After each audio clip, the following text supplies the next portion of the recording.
আমরা এবার শিখব কিভাবে আর্টিকেলকে কপি করা যায়।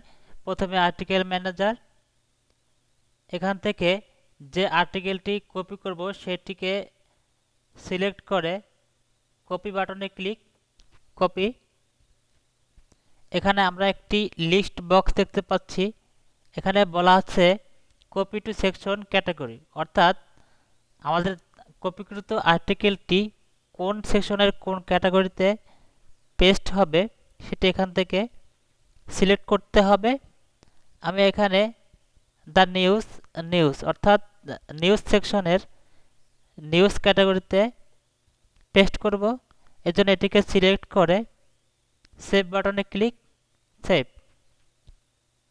আমাদের আর্টিকেলটি কপি হয়ে গেছে।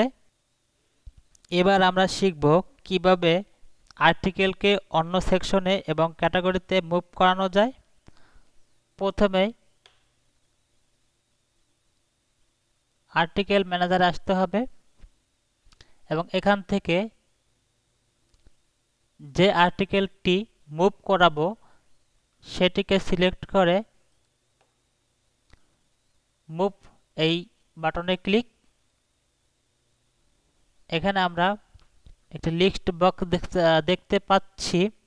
এখান থেকে আমাদের আর্টিকেলটি যেখানে মুভ করাবো সেটিকে সিলেক্ট করে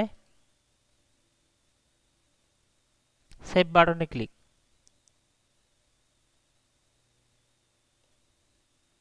আর্টিকেলটি মুভ হয়ে গেছে।